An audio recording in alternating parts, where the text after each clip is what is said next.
in the world's going on with Kanye?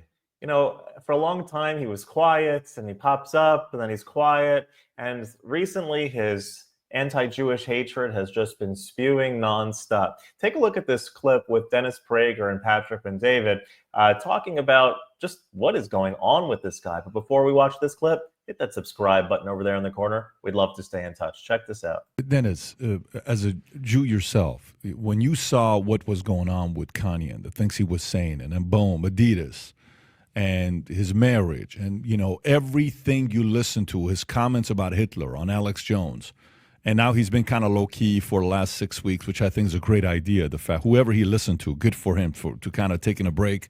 And apparently low-key he got married to somebody that no one knows about. It was done in a very low-key way. Now, I don't know if this is true or not. It's just what the media is saying. How did you process what he was saying about Jews? Were you upset? Were you frustrated? Were you saying, well, partially he's right about this? Well, he's not right about this. I can't believe he said that. What feelings did you get when he was saying what he was saying? Well, I don't work on feelings as much. I try to think through rationally. I wrote a book on anti-Semitism. I have fought it all of my life. The book is called Why the Jews? And there's every population has a percentage of people who hate Jews. There are a whole host of reasons why people might hate Jews. And as I point out in my book and in the piece I wrote on Kanye West, one of my columns, non-Jews need to know something. Anti-Semitism destroys societies. I'm not saying it because I'm a Jew. I'm saying it because it's true. No society has survived anti-Semitism. Spain was one of the greatest world powers. Then it had the Spanish Inquisition and the Spanish expulsion of the Jews in 1492. And have you heard from Spain in the last 500 years? It went downhill with the speed of a skier after it kicked out its Jews. Germany was the most vibrant culture in Europe before Hitler.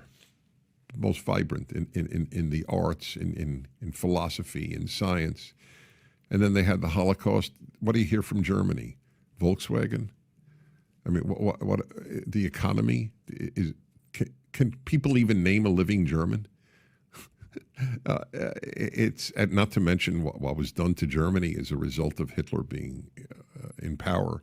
The Germans, the losses in Germany, the rape of German women by Soviet soldiers. It is, you're an idiot if you're a non-Jew and you don't fight anti-Semitism. I don't even care if people like Jews. I care if people hate Jews.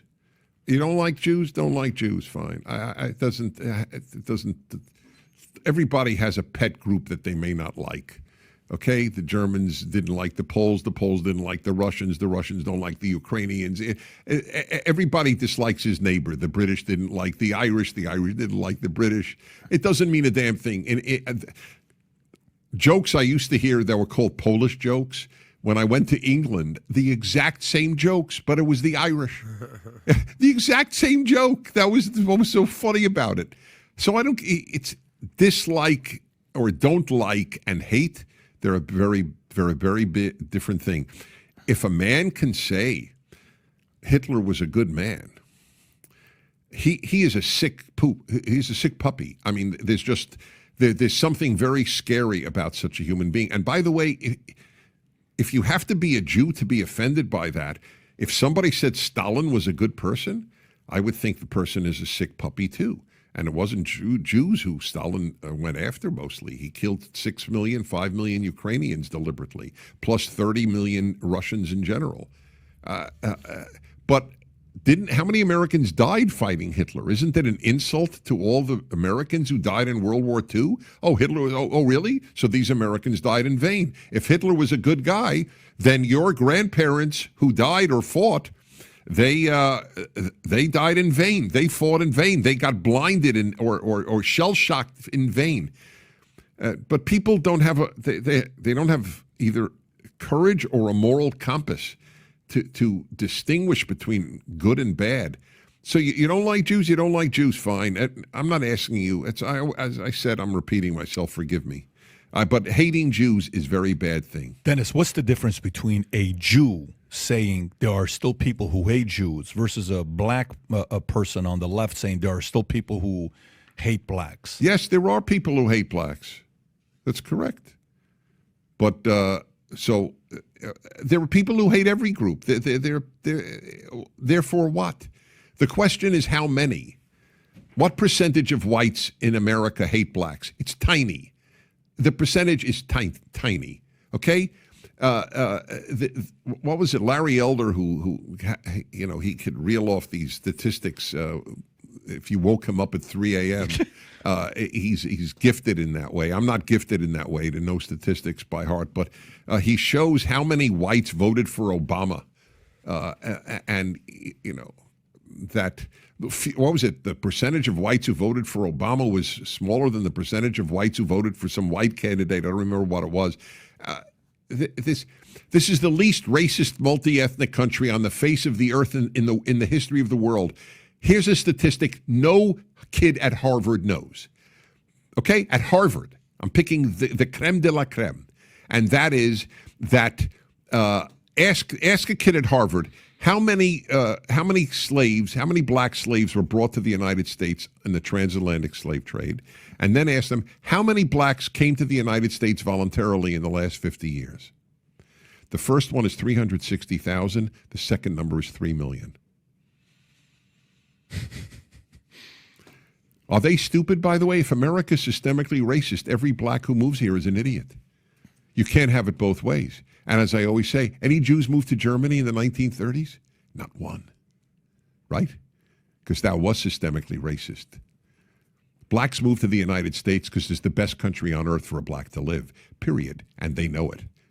Only the left denies it. What was the number again? 360 and 3 million? 360,000 versus 3 million. That's correct. And, I take a risk with any one of these numbers because if it's wrong, I lose my reputation.